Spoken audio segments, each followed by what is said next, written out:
Abah dan Abah.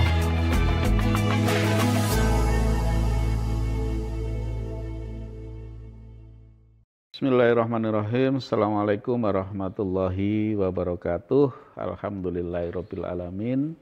Wassalatu wassalamu ala asrofil anbiya'i wal mursalin sayyidina Muhammadin wa ala alihi washabihi ajmain, amma ba'du.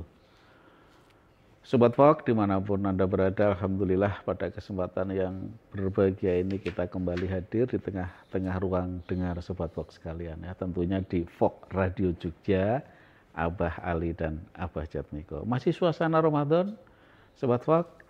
Alhamdulillah kita memasuki hari yang keempat ya. Mudah-mudahan selamat sampai maghrib. Ya, tidak ada godaan yang menggoda kita tentunya. Tetapi kalau ada godaan itu tantangan buat kita ya. Kemarin-kemarin kita sudah sampaikan terkait dengan ghibah ya Sobat Vok. Ya. Kemudian ada ghibah yang dibolehkan ya, sudah kita sampaikan, maka jangan khawatir kalau tetap gatel ya mau menghibah ya, silahkan lakukan, tetapi yang dibolehkan. Kemarin sudah kita sampaikan. Baik Sobat Vok, tentunya kita bersama Abah Jatmiko. Assalamualaikum Abah Jatmiko. Waalaikumsalam warahmatullahi wabarakatuh. Hari keempat ini Abah. Siap. Ya, alhamdulillah. Mudah-mudahan apa yang kita lakukan, apa ibadah yang kita lakukan bermanfaat ya untuk diri kita, dan tentunya kita menjadi orang yang bermanfaat untuk orang lain. Harapan kita seperti itu.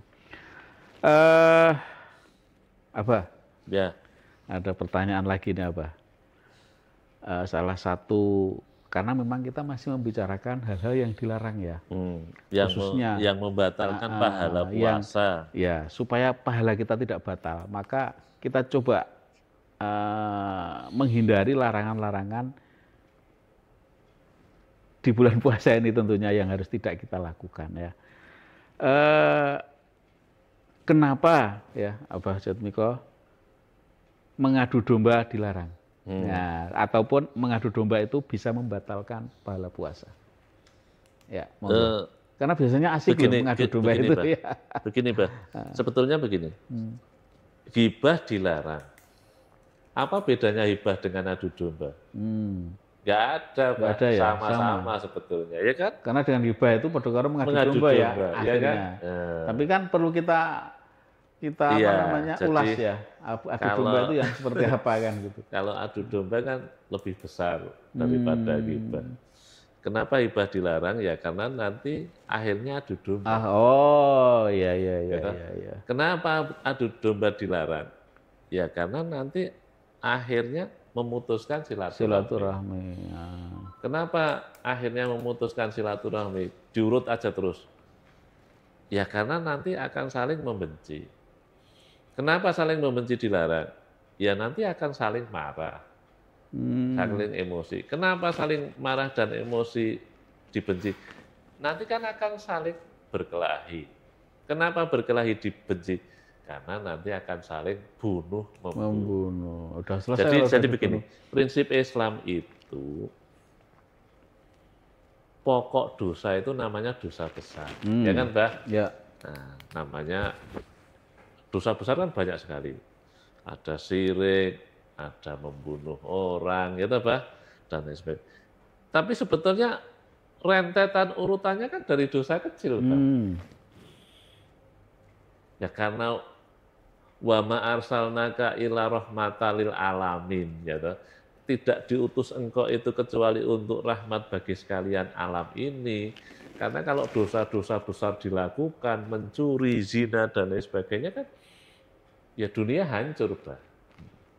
Makanya Islam itu ditegakkan supaya menjadi rahmat bagi alam ini, supaya kehidupan itu berjalan dengan baik.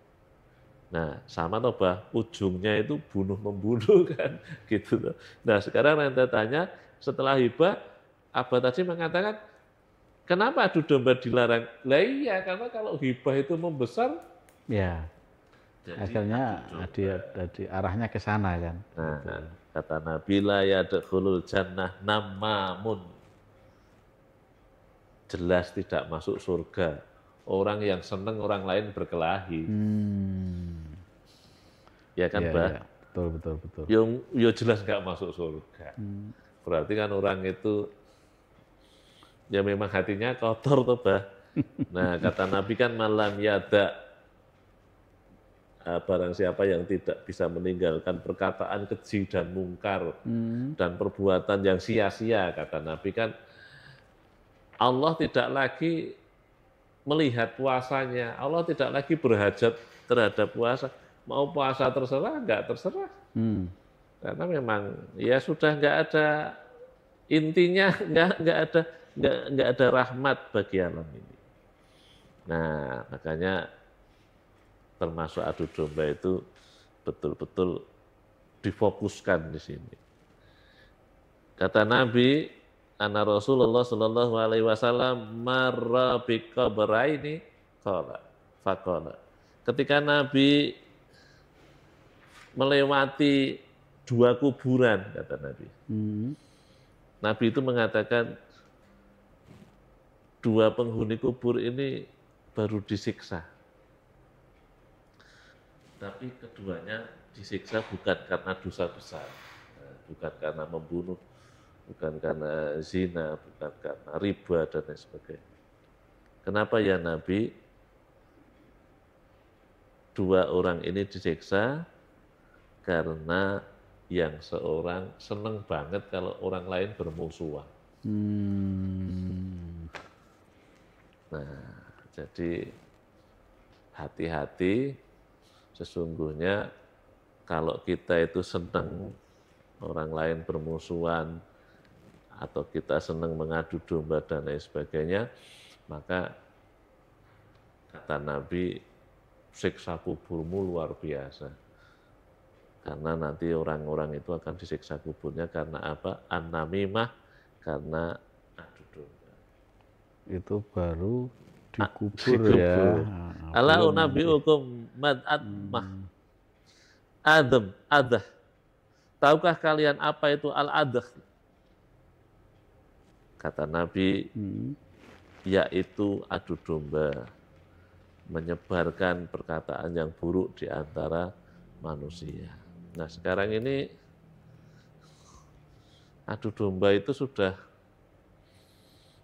tidak personal loh yang melakukan, Bah. Lembaga. Rakyat diadu sama penguasa, itu senangnya biar berita-berita hoax gitu ya, Pak ya. Itu kadang-kadang membuat fungsinya kita, kan ini diadu sama ini atau ini diadu sama ini supaya hancur. Nah, ini kan buruk banget, Pak. Masa orang puasa seperti ini ya? Kan makanya Nabi mengatakan, kamu tuh enggak di dunia tuh enggak diutus untuk seperti itu, untuk berbuat buruk, jahat.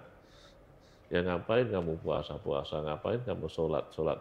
Kalau kamu senangnya rakyat hancur, nah kan begitu. Misalkan kalau kita bicara tentang yang lebih besar lagi. Tapi intinya termasuk salah satu larangan puasa ini adalah melakukan adu domba.